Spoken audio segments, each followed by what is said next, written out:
আসসালামু আলাইকুম, আশা করি সবাই ভালো আছো। আমাদের আজকের টপিকটা হচ্ছে পোলার ব্যবস্থা, কিছু গাণিতিক সমস্যা। ঠিক আছে, পোলার ব্যবস্থা মনে আছে না সবার? যে ভাই আমরা জোড়ের সংখ্যাকে এমনভাবে প্রকাশ করতে পারতাম।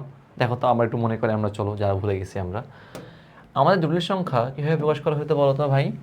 যে এ প্লাস আই বি আকারে, তাই না? ভাই ওর একটা বাস্তব পার্ট থাকতো, এটা কী থাকতো? অবাস্তব পার্ট থাকতো, তাই না? এটাকে আমি যা কীভাবে প্রকাশ করতে পারতাম যে ভাই আর থিটা আকারে, তাই তো?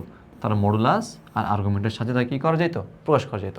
এখন আর থিটা মানে কি ফর্মেট ছিল যে ভাই, যে আমি লাস্ট ক্লাসে দেখাইছিলাম, r cos theta plus i sine theta, অথবা এটা সমাধান কি লেখা যেত? এটা আমাদের অয়েলার্স ইকুয়েশন থেকে এক্সপোনেনশিয়াল ফর্ম লেখা যেত। আমাদের পোলার ফর্মের দুইটা স্ট্যান্ডার্ড রূপ আছে। একটা কি আমাদের, একটা হচ্ছে আমাদের এই যে, এটা হচ্ছে আমাদের ট্রিকোনোমেট্রিক বা ট্রিকোনোমেট্রিক ফর্ম, এটা হচ্ছে আমাদের কি এক্সপোনেনশিয়াল ফর্ম। ঠিক আছে, আচ্ছা।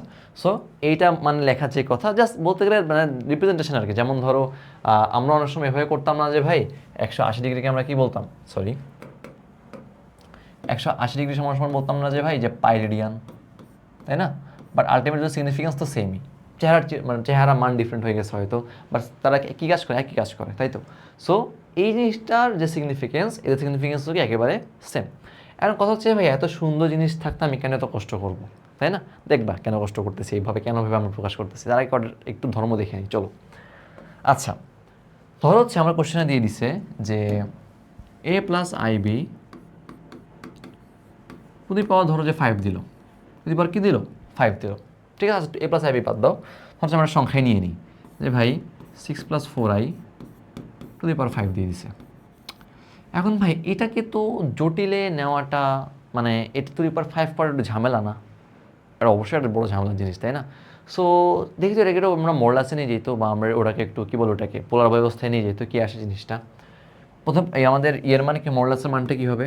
আর ইজ ইকুয়ালস টু √6² + আচ্ছা, এটা ভালো মান নিই, তাহলে মানটা ভালো আসুক। ঠিক আছে, ধরো 4i না নিয়ে আমরা নিই হচ্ছে এখানে এইটাই নিই, মানটা সুন্দর আসুক। ঠিক আছে, 6 + 8i দিয়ে দিচ্ছে, ধরো টু দি পাওয়ার কত দিল? 5 দিল। ওকে, সমস্যা নেই। তাহলে 6² + 8² বুঝতে পারতেছি ভাই, তাহলে মানটা কত আসছে বলতো? 10 আসতেছে। ওকে ভাই, এটা ফার্স্ট কোয়াড্রেন্টে না? হ্যাঁ, ফার্স্ট কোয়াড্রেন্টে, কোনো সমস্যা নেই। থিটার মান কত আসবে? tan ইনভার্স 8/6, tan ইনভার্স 2/3 আর কি, কত 4/3। যদি আমি ভুল না করে থাকি, এটার মান আসা উচিত হচ্ছে 4/3, তো 53 ডিগ্রি, এরকম কাছাকাছি। ওকে, আচ্ছা। এখন তাহলে এটাকে রিপ্রেজেন্ট করতে চলো ভাই। জিনিসটা দাঁড়াচ্ছে হচ্ছে যে আর এর মান হচ্ছে 10। এখন আমাকে বলো, এখানে লিখবো হচ্ছে কস থিটার ভ্যালু কত ভাই? 53 ডিগ্রি প্লাস আই সাইন 53। এখন ভাই পুরাটার উপরে পার কত দেওয়া আছে? 5 দেওয়া আছে না? আচ্ছা, তাহলে জিনিসটা ভেঙে এভাবে লেখা যায় ভাই, 10 to the power 5 into cos 53 plus i sine 53 to the power 5, তাই না? পার গুণ অবস্থা থাকলে ভাগ হয়ে যায়, যার মধ্যে গুণ অবস্থা আছে, তাই না? এখন কথা হচ্ছে ভাই এটার মান তো ইজিলি বের করে ফেলতে পারবো, কিন্তু ভাই এইটার মানটা আমি কেমনে বের করবো ভাই? Something plus two the power 5 করে তো আবার সে একই কষ্ট হলো ভাই। যে এই কষ্ট যেখানে অ্যাভয়েড করতে এই জিনিসটা করলাম, তো জিনিসটা তো একই দাঁড়াচ্ছে না, কষ্টটা হবে না। দেখো একদিন আমরা করি, চলো একটু উপরে উঠে দিই এটাকে। খেয়াল করো তো একটা জিনিস, যে আমি মনে আছে যে লাস্ট ক্লাসে আমি কী বলছিলাম, যে ভাই এইটার যেই মান, এটার মানটাও কি সেম আসা উচিত না? তাহলে চলো তো আমি এটা সমস্যা ওইটা লিখি, তো কী আসে আমাদের? যে ভাই আমরা চাইলে এটা সমস্যা এভাবেও লিখতে পারবো না, যে r e to the power i theta বা 53, তাই কি না? এখন এইটাকে টু দি পাওয়ার 5 করা যে কথা, এটাকে টু দি পাওয়ার 5 করা একই কথা না, বলো তো? তাহলে ভাই কী দাঁড়াচ্ছে? 10 to the power 5 into e to the power I into 5 into 53, 5 into কত? 53, তাই না? তাহলে ভাই আমি কি এবার, যদি এই দুইটা পরস্পর সমান হয়, খেয়াল করে একটা জিনিস, যদি ভাই আমার এই দুটো জিনিস পরস্পর সমান হয়, তাহলে কি ভাই দেখো 10 তো চলে গেল দুই পাশ থেকে, তাহলে ইকুয়েশনটা আমাদের কি আসতেছে? cos 53 plus i sine 53 to the power 5 is equals two E to the power I into 5 into 53 না, তাই কি না? অবশ্যই। এখন আমাকে বলো তো ভাই, আর্গুমেন্ট তো আমাদের এই যে আই এর সাথে যা গুণ থাকে তাই না? আমরা কি লিখতাম? আমরা এই জিনিসটাকে আই থিটা ফর্মেটে লিখতাম না? মানে থিটাটা কি হয়ে যেত, ওটা আমাদের আর্গুমেন্ট হয়ে যেত না? এখন আমাকে বলো টু দি পাওয়ার 5 যে রেজ করতেছি, ওটা জটিল সংখ্যা হবে না? তাহলে এইটাই কি সেই নতুন হওয়া জটিল সংখ্যা, নতুন আর্গুমেন্টটা কিনা? অবশ্যই তাই, কারণ আমরা টু দি পাওয়ার 5 কোলাটিক জটিল সংখ্যায় আসবে আমাদের। সো ওটার আর্গুমেন্টটা কি হবে 5 ইন্টু 53। তাহলে ওইটার যে আর্গুমেন্ট, এই আর্গুমেন্টটা সেমই হবে না? তাহলে আমি চাইলে এবার ইজিলি বলে দিতে পারতেছি ভাই, তাহলে কষ্ট করে টু দি পাওয়ার 5 করা আমার দরকারই নেই। জিনিসটা কি দাঁড়াবে, cos 5 into 53 plus i sign 5 into 53। বুঝতে পারছি জিনিসটা? কারণ কি দাঁড়াচ্ছে ভাই, যেহেতু আমার নতুন জটিল সংখ্যাটার আর্গুমেন্টই হচ্ছে 5 ইন্টু 53, তাহলে আমি তো ওটাকে এবার ইজিলি বলতে, তাহলে ভাই আর্গুমেন্ট তো এখানে cos থিটার মধ্যে বসে, তাহলে এটাই আমার আর্গুমেন্ট হয়ে গেল। তাহলে কষ্টটা কী করে দাও, টু দি পাওয়ার 5 করার দরকার নেই। এখন তাহলে আমি খুব সহজে কী করতে পারবো বলো তো? আমি এখন জিনিসটাকে খুব সহজেই প্রকাশ করে ফেলতে পারবো আমাদের নর্মাল জটিল সংখ্যার ফর্মেটে। চলো তো আমরা ওইটা ওই পৃষ্ঠা লিখে ফেলি। আচ্ছা, তাহলে কী আসতেছে বলো তো? 10 টু দি পাওয়ার 5 পেলাম। এখানে কি আসলো 5 ইন্টু 50 করে কত আসে? 5 ইন্টু 53 করলে এখানে 5×50 250 হবে, 250 হইল আর 3×5 15, তাহলে কত আসতেছে 265, তাই তো? 265 প্লাস আই সাইন 265। আমাদের এটা তো মডুলাস ছিল না, তাহলে আমি এবার আলাদা করে দিই তো। 10 to the power 5 cos 265 plus 10 to the power 5 into i sine 265। বুঝতে পারছি জিনিসটা? তাহলে ভাই এটা আমার কি বাস্তব পার্টটা হয়ে গেল না সংখ্যাটা, এটা আমার কি হয়ে গেল অবাস্তব পার্ট হয়ে গেল। একেবারেই সোজা। জাস্ট আমরা এত বড় টু দি পাওয়ার 5 ক্যালকুলেশনটা অ্যাভয়েড করলাম কি করার মাধ্যমে, জাস্ট পোলার করে ফেলার মাধ্যমে। পোলার জিনিসটা কি হয়ে গেল ভাই, টু পাওয়ারটা আমাদের গুণের সাথে কি হয়ে যায়, গুণ হয়ে যায়। আর পাওয়ার করে নতুন যে আমি জটিল সংখ্যাটা আসবে তার মডুলাসটা আমার কি হয়ে যাবে, আগে জটিল সংখ্যাটার মডুলাসের পাওয়ার হয়ে যাবে। বুঝতে পারছি? তাহলে এটা হয়ে গেল হচ্ছে আমার এবার বাস্তব পার্ট, আর এটাকে হয়ে গেল হচ্ছে আমার অবাস্তব পার্ট। তাহলে অ্যান্সার কী আসবে, ধরো যেখানে হিসাব কিতাব করে যা আসবে তাই হয়ে যাবে অ্যান্সার। সো এই জন্য আসলে আমাদের মূলত কী করা, যে আমাদের এই পোলার ব্যবস্থা হিসেবে প্রকাশ করার চেষ্টা করা।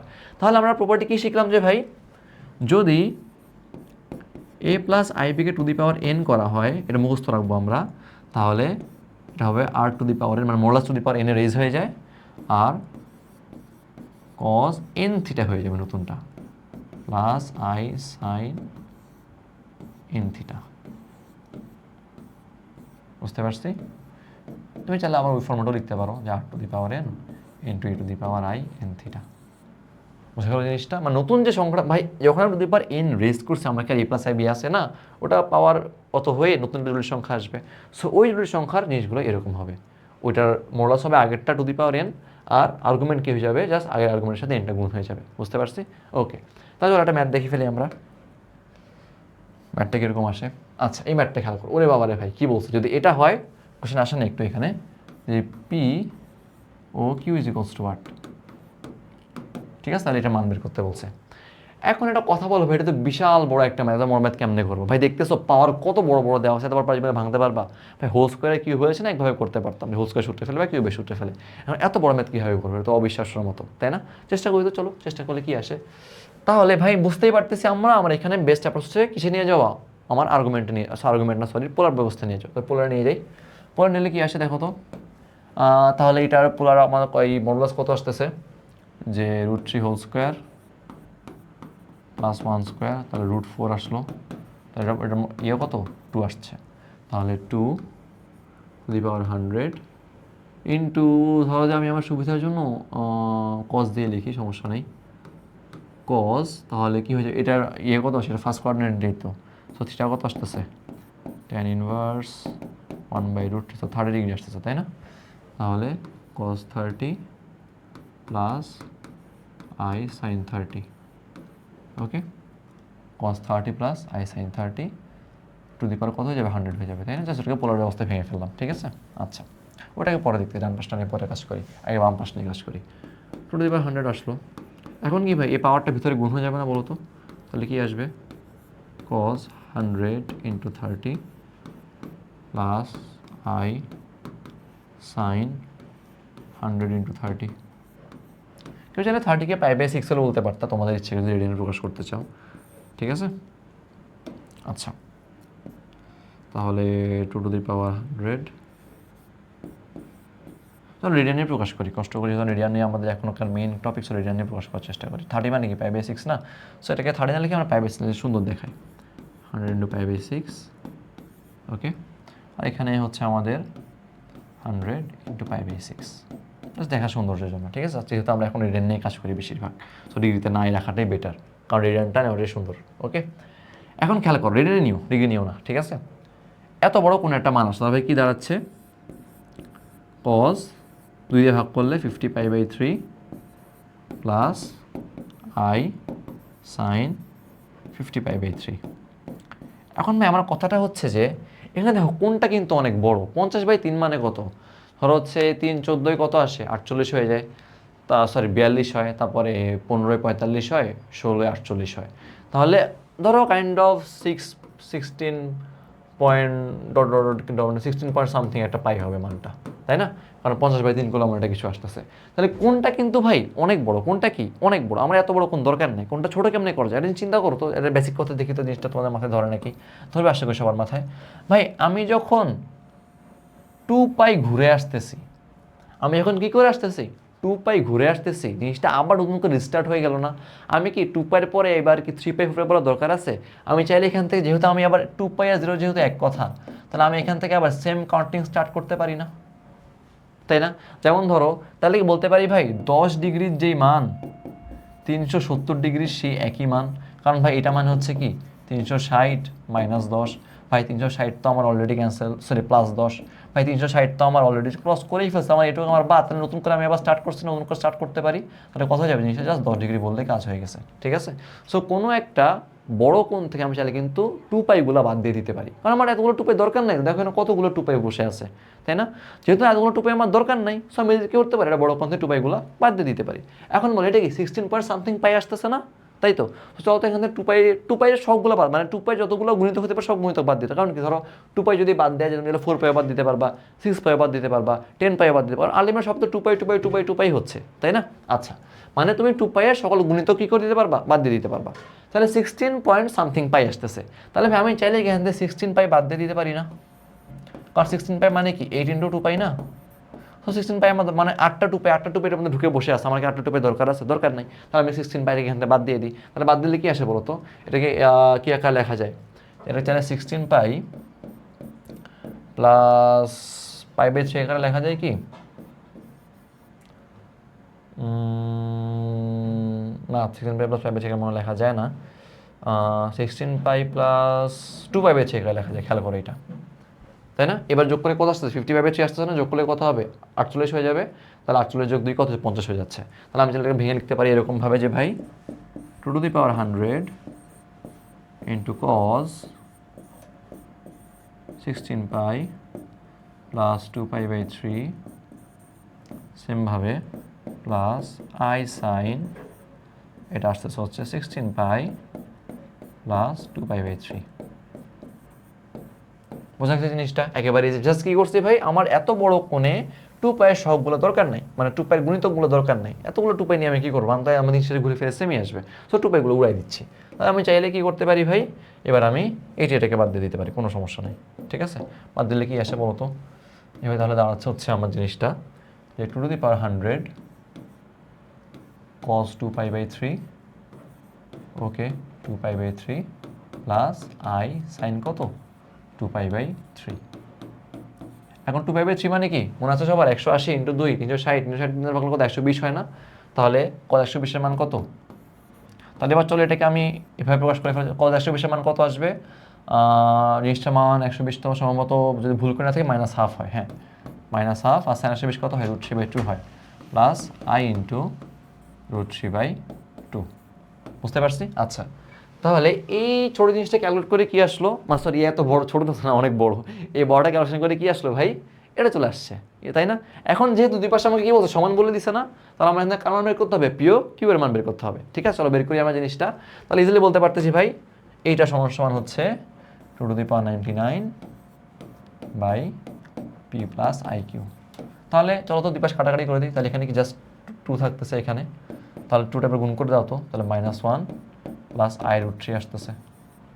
এটা সমান সমান কি ভাই, যে p প্লাস iq না, ইজিলি সলভ হয়ে গেল। তাহলে p এর মান কত আসলো, -1 এবং q কত আসছে, √3। একেবারে সোজা। দেখছো, যখন তুমি দেখবা যে ভাই তোমার পাওয়ারগুলো এত বড় বড় পাওয়ার দেওয়া আছে ভাই, এটা কাজ করা টাফ, এটা কাজ করা কি টাফ, তখন তোমার বুদ্ধিমানের কাজ হচ্ছে পোলার ব্যবস্থায় নিয়ে যাও। তুমি ওই আগেরটারই মডুলাস আর আর্গুমেন্ট বের করো। এবার জাস্ট কি দেখছি আমরা আগের জিনিসটা আমরা যে বললাম যে আমাদের এই ফরম্যাটটা মনে রাখতেই হবে, যে এটা হচ্ছে আমাদের একবার মুখস্থ সূত্র করে ফেলতে হবে যে ভাই কোনো সংখ্যাকে যদি পাওয়ার n রেজ করা হয় তার পোলার সংখ্যাটা এভাবে চেঞ্জ হয়ে যায়। ঠিক আছে, জাস্ট আমার আর্গুমেন্টের সাথে n গুণ হয়ে যায় আর মডুলাস থেকে টু দি পাওয়ার n রিজ হয়ে যায়। ঠিক আছে, আচ্ছা, যদি এটা বুঝে থাকি আমরা, তাহলে দেখো ইজিলি আমি জাস্ট কি করলাম, ওই গুণগুলো লিখে ফেলছি। লেখার পরে কি করছি এখানে আমি, যে এত বড় কোণ আমার দরকার নেই ভাই, এত বড় কোণের মান ঘুরে ফিরে সেমই আসে। সো আমি ওখান থেকে কি করলাম, 2π সব গুণিতক সরাই দিছি। সো এই কোণটাকে ভেঙে কিন্তু, এইটাকে ভেঙে কিন্তু এই যে কোণটাকে ভেঙে ইজিলি এভাবে লেখা যাচ্ছিল। সো আমি জিনিসটাকে এভাবে লিখে ফেললাম। জাস্ট এবার আমার কাজ সহজ হয়ে গেছে, বুঝতে পারছি সবাই? তো আশা করি তোমাদের কোনো সমস্যা হবে না এটাতে পরবর্তী থেকে। তো যদি এরকম ম্যাথ দেখো এইভাবে ইনশাল্লাহ ডিল করতে পারবা। আমাদের আজকের ক্লাসটা এই পর্যন্তই। ধন্যবাদ সবাইকে, আসসালামু আলাইকুম।